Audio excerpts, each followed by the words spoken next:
About 50 kilometers from Naples, on the southern slopes of Mount Vesuvius, there's a small but vibrant town called Pagani. Every year on the first Sunday after Easter, a mighty festival of song, dance and drumming takes place here. This is the festival of Madonna della Gallina, or Madonna of the Hens. Buone feste della Madonna della Gallina! Okay. The soundtrack of the festival is the thundering rhythm of the tamora, Campania's very own drum. And during the 4-day event, drummers and dancers fill the streets to celebrate and worship the Madonna. In this part of Rhythms of Italy, join me as I excavate the stories and rhythms at the heart of this magical and ancient tradition, the folklore and the faithful whose passion and dedication have kept it alive for hundreds of years.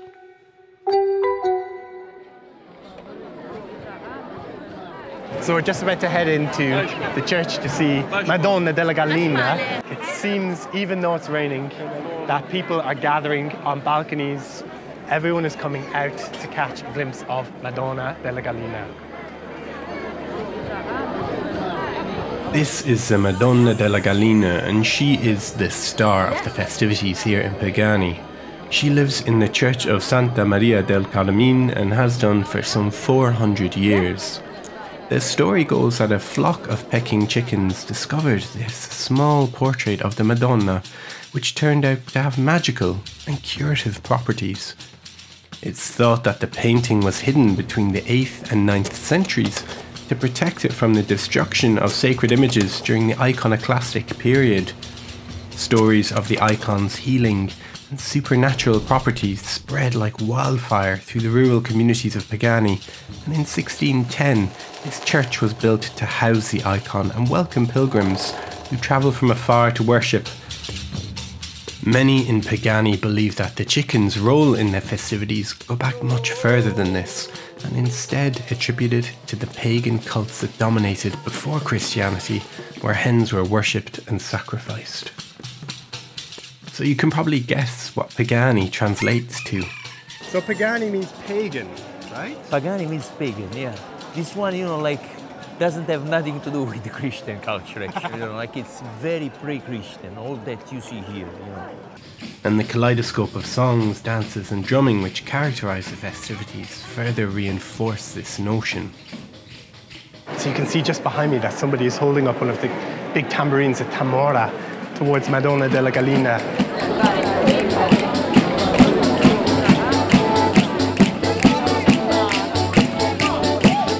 The traditional dancing and drumming of Campania is central to the celebrations of Madonna della Gallina in Pagani. Not even the rain could deter the groups of tamuriata forming outside the church with voluntary participation.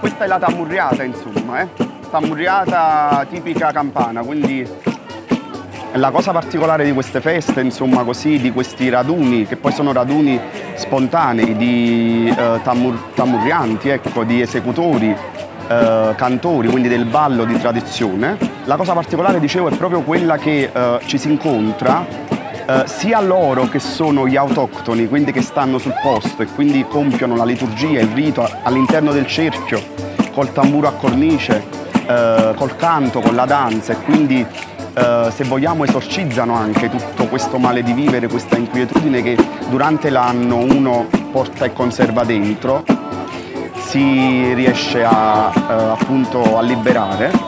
E quindi noi che siamo all'esterno, con loro che sono del posto, si riesce a creare magicamente, dico sempre io, un cerchio magico, quindi una vera e propria comunità.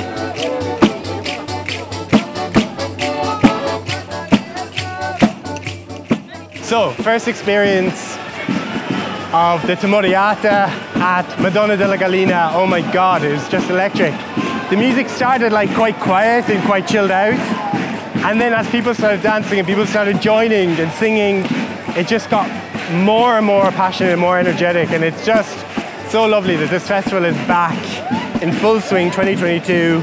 It's Friday night, and as you can see, as you've heard, things are already in full flow. So the music will start Friday night, all night Friday night, all day Saturday, all day Sunday, finishing at sunrise on the Monday.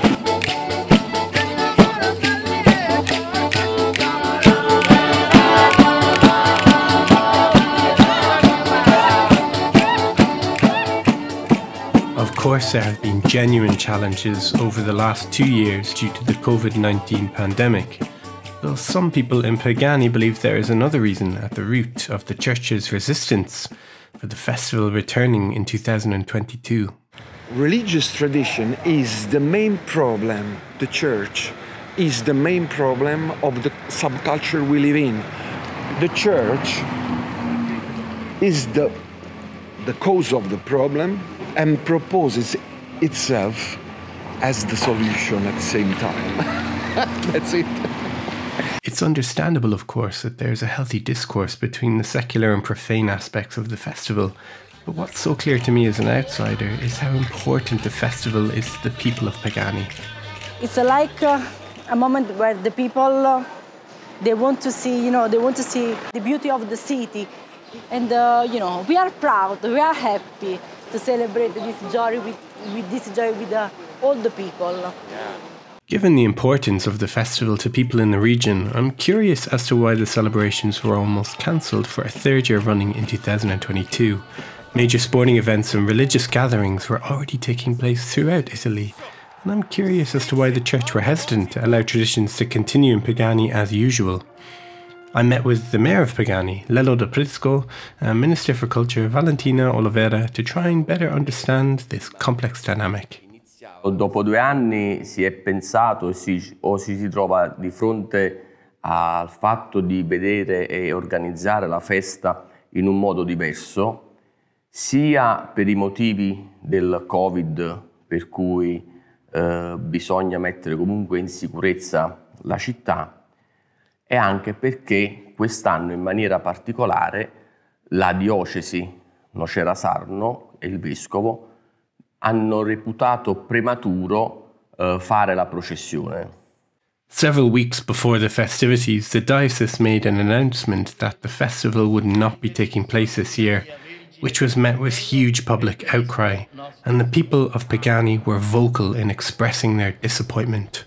E ci sono state, come tu dicevi, delle polemiche iniziali, perché c'è chi sostiene che senza processione la festa non ci debba essere.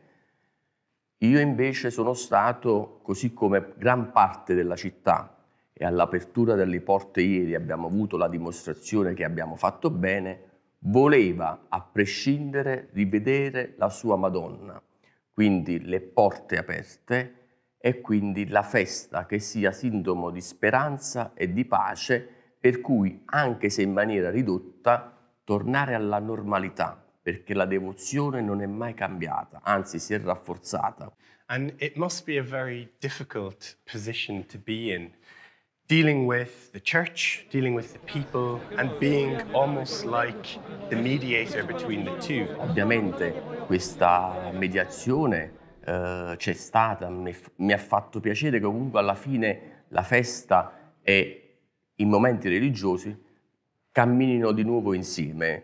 Quindi tutti quanti dobbiamo fare una riflessione e venirci incontro, perché la cosa principale è non perdere la fede e soprattutto non perdere le tradizioni. Ogni paganese per la Madonna delle Galline fa qualcosa. C'è chi fa le foto, Sì. c'è chi balla, c'è chi canta e c'è chi mangia. Mangia. Io mangio. Sì. No, e c'è chi cucina. Yeah. Io non sono bravo a ballare, ma sono bravo a cucinare i piatti tipici per la festa. Sì. Però quest'anno non posso farlo perché diciamo che ho altri impegni per cui non posso stare ai fornetti. Ecco.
Now that the religious part of the festival is completed, the groups of drummers and dancers start to assemble almost immediately around the town.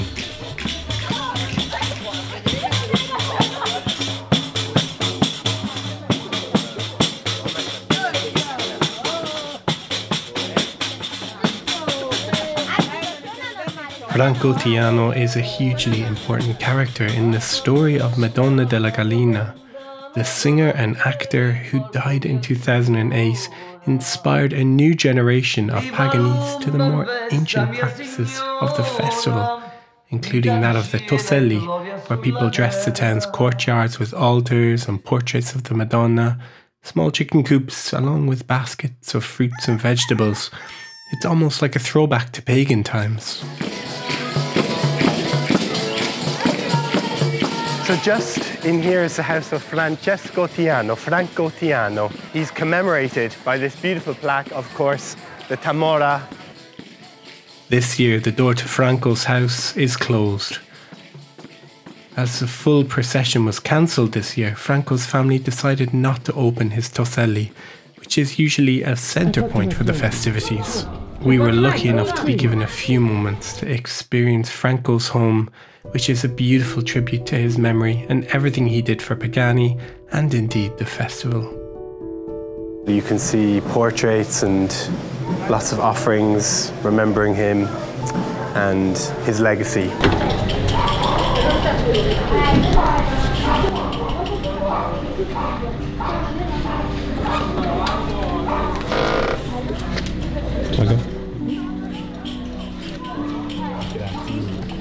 Outside, we met with Franco's niece, Maria, who is keeping the family traditions alive, a fantastic singer and Tamora player.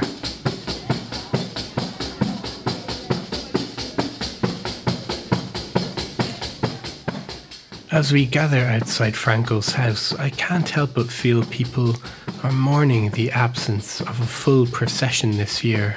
Usually there should be the procession. They say Amaron esce nova e s'arretira calate l'ora. The Hail Mary go out at 9 in the morning and she will come back for sunset. Yeah.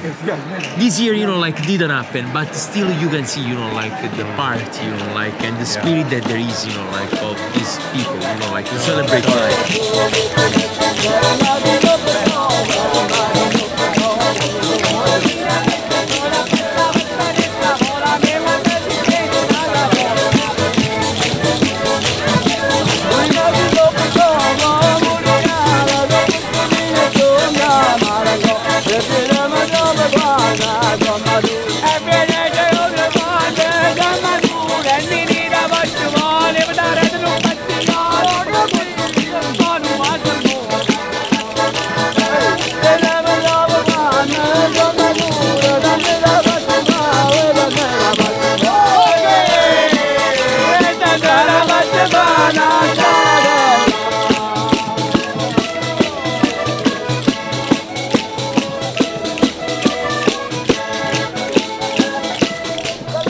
So we're here in the centre of Pagani and there's so many different groups of tamuriata happening where musicians and dancers, and it becomes this kind of cacophony of sound as you move around the centre of town and the central park here. The different groups, the rhythms are kind of clashing with each other and it creates a sort of swirling sort of vibe in the air, and it's really great. As you look over here you can see one set of dancers and musicians doing one kind of beat, and then over here another one, and it kind of, as you move around, it starts to overlap and become kind of crazy and chaotic, but I suppose that's all part of the magic.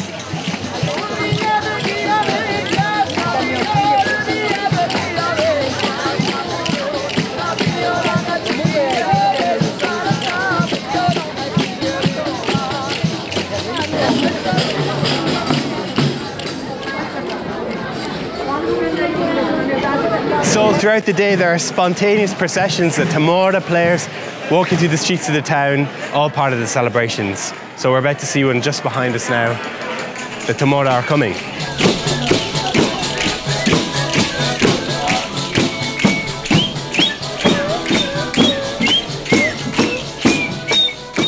Whilst the official procession was cancelled this year, there were lots of small gatherings through the narrow winding streets of Pagani, where musicians and dancers travel from Torcelli to Torcelli, leaving a blessing at each one to mark the occasion of the celebrations. Grazie.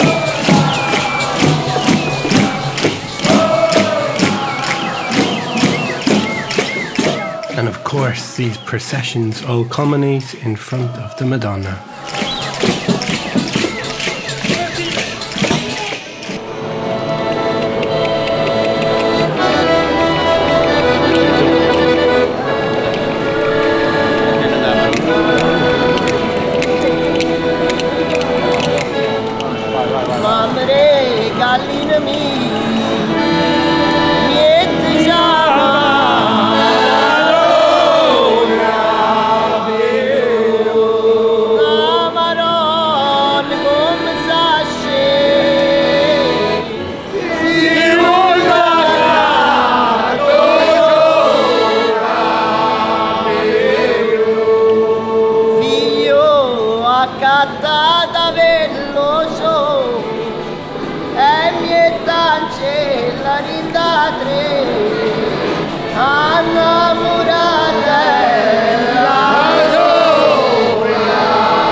Sore Amarone!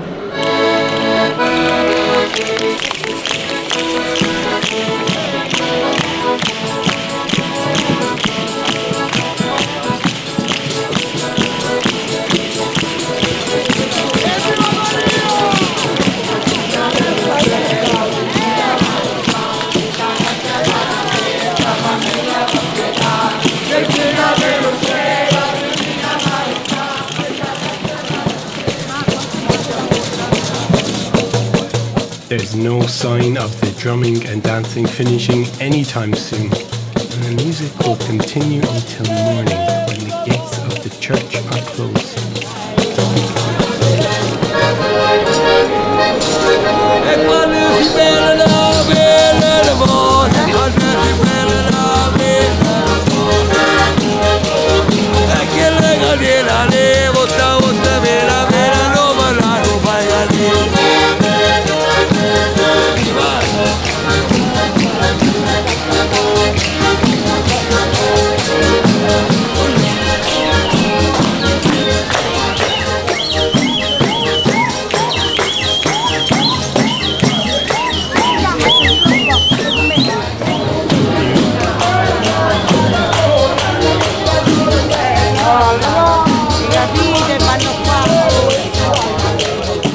So everywhere we go in Pagani, there must be something in the water because everyone plays tamora.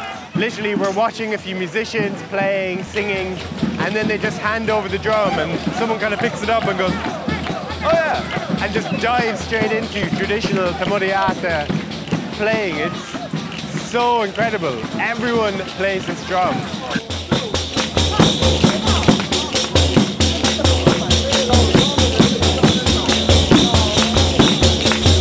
It is such a unique feeling as we're walking through the streets. It feels like music could break out at any point. You hear these kind of clicking of the castanets in time, and then a tamora will join, someone will start singing. And because we're here on these beautiful old cobblestones and the streets are so narrow, the buildings are so tall, the music and the sound and the rhythm just echoes round and round. So as we were walking through the streets and technically not processing through the streets, one tamora, one set of castanets, whether it be a child, a baby in a pram or anyone, starts, the rhythm starts and everyone just joins in, and it's impossible to stop the music here in Pagani from Madonna della Galina. It's impossible, they could never stop the music.